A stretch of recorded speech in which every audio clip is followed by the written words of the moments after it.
শুরু করছি যাই হোক, যে জিনিসটা আমি সবসময় দমন বাংলাদেশ সম্বন্ধে একটু বলি, কারণ আমাদের মধ্যে এটা পাকাপোক্ত হোক। আমি লেখা শেষ করছি, একদম লেখা শেষ হয়ে গেছে আমার ফাইনাল, তা আমি এটা দিতে পারবো ইনশাল্লাহ। এখন হলো দমন বাংলাদেশ একটা কি স্বেচ্ছাসেবী এবং সম্পূর্ণ সুদমুক্ত একটা সংগঠন। এটা স্লোগান হলো নিজেকে বদলাও, দেশ বদলে যাও। আমাদের প্রতিশ্রুতি কি? আমাদের প্রতিশ্রুতি হলো দুর্নীতিমুক্ত নাগরিক তৈরি করা। আর আমাদের একটা ভিশন আছে যে আমরা একদম একদম মেইন টার্গেট কি আমার মেইন যেটা ভিশন সেটা হলো আমাদের যে একটা স্বচ্ছ, সভ্য, দুর্নীতিমুক্ত এবং স্বাবলম্বী বাংলাদেশ বিনির্মাণ করা, যেখানে সুশাসন, ন্যায় বিচার থাকবে। আর আমাদের উদ্দেশ্য, আমরা তিনটা উদ্দেশ্য, একটা হলো কি দুর্নীতিমুক্ত সমাজ বা দেশ গঠন, দুই হলো শিক্ষার মান উন্নয়ন, তিন হলো কি আমাদের সদস্য সহ বাংলাদেশের প্রতিটি নাগরিককে স্বাবলম্বী করে গড়ে তোলা। এই আমি মনে করি যে দমন বাংলাদেশের যে তিনটা উদ্দেশ্য, এই তিনটাই যদি উদ্দেশ্য বাংলাদেশের সকল রাজনৈতিক দলগুলো যদি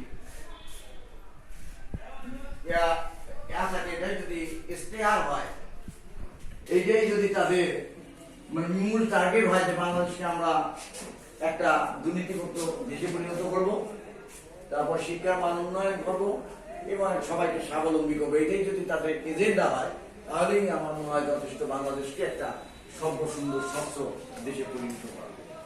তার মধ্যেও আমি বলি এই তিনটার মধ্যে যদি একটা যদি হয়, মানে দুর্নীতিমুক্ত যদি সমাজ গঠন করতে তারা পারে, এটার জন্য যারা মানে সিদ্ধান্ত নেয়, বদ্ধভাবে মানে সিদ্ধান্ত নেয়, একদম কঠোরভাবে সিদ্ধান্ত নেয় যে আমরা দুর্নীতি করতে দেবো না এবং দুর্নীতিমুক্ত সমাজ গঠন করবো, দেশ গঠন করবো, তাহলে কিন্তু অন্যান্য সমস্ত গুলোই আপনি অর্জন হয়ে যাবে।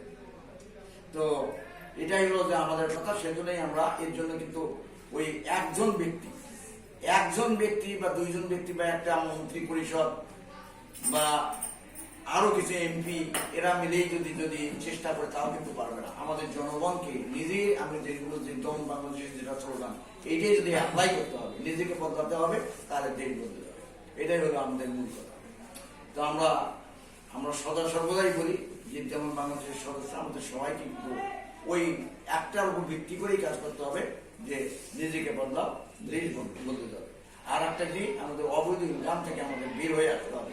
অবৈধ ইনকাম আমরা কখনোই দমন বাংলাদেশের সদস্যরা করবো না, এবং এটা যদি না করি তাহলে আমাদের কিন্তু কি হবে, দুর্নীতিমুক্ত সমাজ গঠন আমরা বিনির্মাণ করতে পারবো।